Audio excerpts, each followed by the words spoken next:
Kita hadapi, ya. Dia tidak pernah melupakan kita karena kita sudah dibeli dan harganya sudah lunas dibayar. Dan itu sebabnya pada kesempatan yang baik ini kita akan belajar firman Tuhan dari 1 Korintus pasal 15, satu ayat saja, ayat yang ke-57, ya.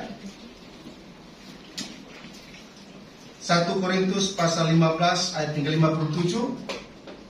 Kita akan baca sama-sama bagian firman Tuhan ini. Sudah ada di layar, kita baca sama-sama. 1, 2, iya.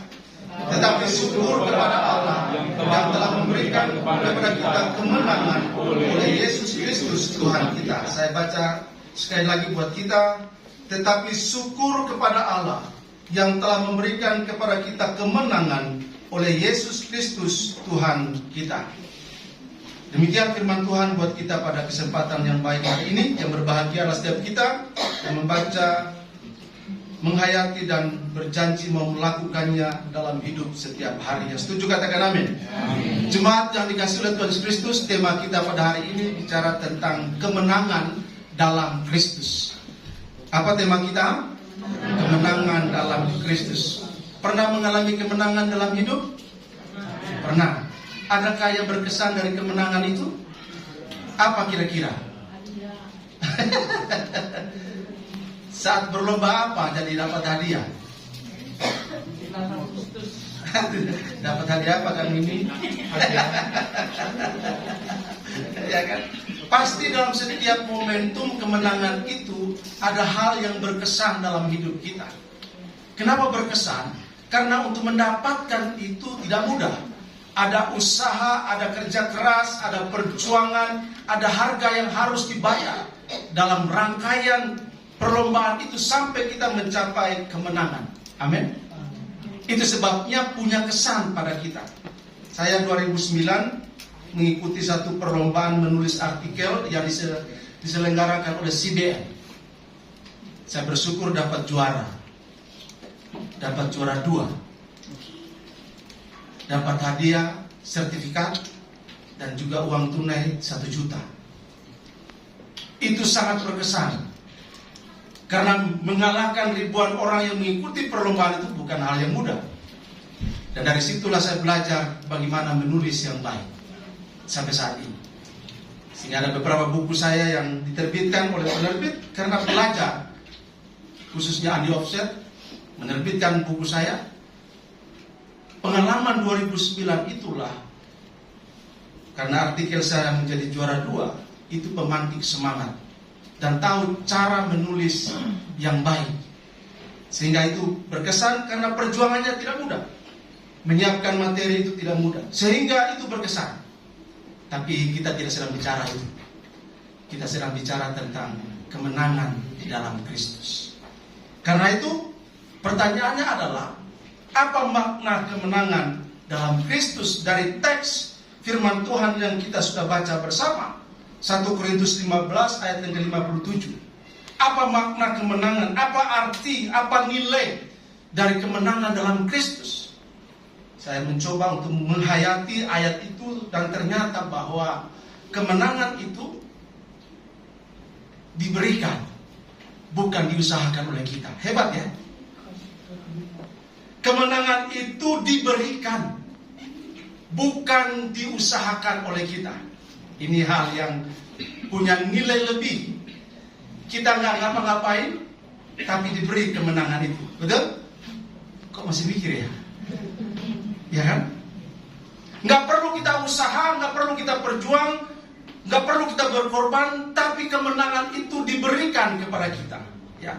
Paulus katakan, tetapi syukur kepada Allah yang telah memberikan kepada kita kemenangan. Jadi Allah yang memberikan kemenangan itu di dalam Kristus bagi kita. Sehingga kita tidak perlu berusaha, tidak perlu berjuang untuk mendapatkan keselamatan itu. Tapi banyak orang yang masih berjuang untuk mendapatkan keselamatan, toh. Salah satunya adalah puasa. Dalam rangka untuk mendapatkan keselamatan, orang masih terus berusaha, masih terus berjuang. Bahkan masih ada juga orang Kristen ketika ditanya, kalau mati yakin pasti masuk surga? Itu mau urusan Tuhan katanya. Itu kan persoalan. Berarti dia belum memahami tentang kemenangan dalam Kristus, walaupun sudah bertahun-tahun dia menjadi Kristen. Saya waktu ditanya apakah yakin pasti masuk surga? Itu urusan Tuhan, bukan urusan kita. Nah, itulah yang menjadi perenungan bagi kita. Sehingga kita yang sudah memahami bahwa kemenangan di dalam Kristus, keselamatan di dalam Kristus itu diberikan, bukan diusahakan.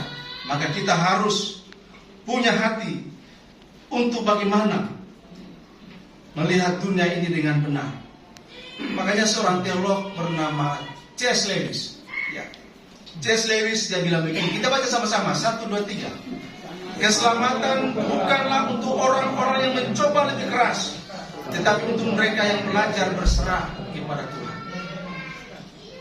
Keselamatan itu bukanlah untuk orang-orang yang mencoba lebih keras, berjuang lebih keras, berusaha lebih keras, berbuat baik lebih lagi, hidup saleh lebih lagi, berusaha.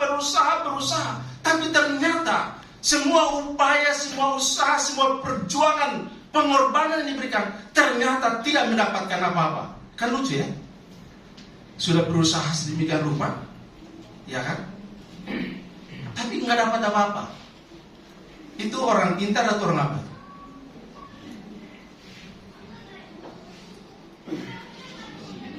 Sehingga C.S. Lewis dia bilang, yang dibutuhkan untuk menerima keselamatan itu hanya berserah. Berserah artinya mengakui Yesus, menerima dia sebagai satu-satunya Tuhan dan Juru Selamat pribadi. Hanya itu. Tidak lebih, tidak kurang. Tapi orang belum sampai ke titik ini karena dia masih berusaha dengan akal dan pikirannya, dengan logikanya. Wah, enak banget. Hanya percaya terima saja, selesai urusan. Itu kan baru bagian casingnya saja.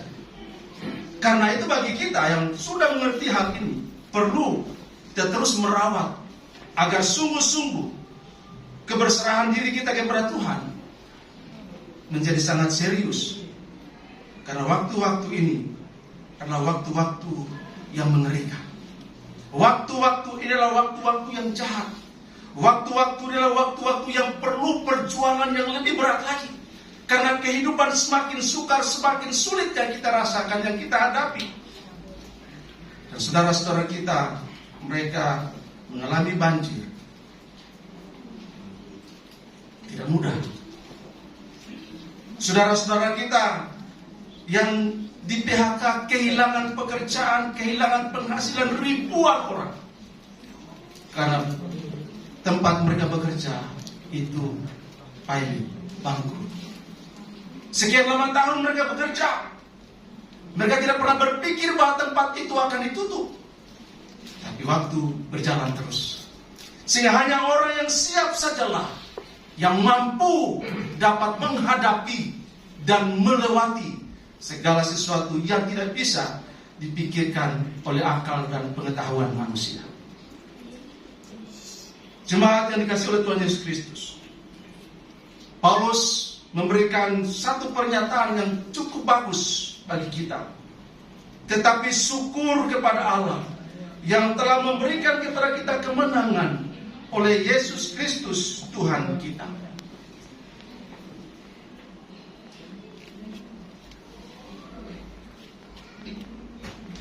Bisa diklik? Ini tidak menang dia. Ya kan? Ya. Kemenangan yang Paulus bicarakan bukanlah kemenangan manusiawi yang diperoleh melalui usaha atau kekuatan sendiri. Tetapi sebaliknya Paulus membicarakan tentang kemenangan yang Allah berikan sebagai anugerah melalui siapa? Tahu anugerah? anugerah itu adalah sesuatu yang diberikan bukan sebagai tanggung jawab pemberi anugerah, tetapi juga diberikan bukan kepada mereka yang layak untuk menerimanya. Itulah anugerah. Jadi anugerah itu tidak ada tanggung jawab pemberi untuk diberikan, tetapi juga tidak layak bagi yang menerimanya. Itulah anugerah yang Allah nyatakan bagi kita di dalam Kristus, semata-mata karena Allah punya mau sendiri. Tidak ada intervensi, karena Allah itu independen. Allah itu tidak dipengaruhi, Allah itu tidak bisa dimanipulasi. Dia pribadi tunggal yang independen. Sehingga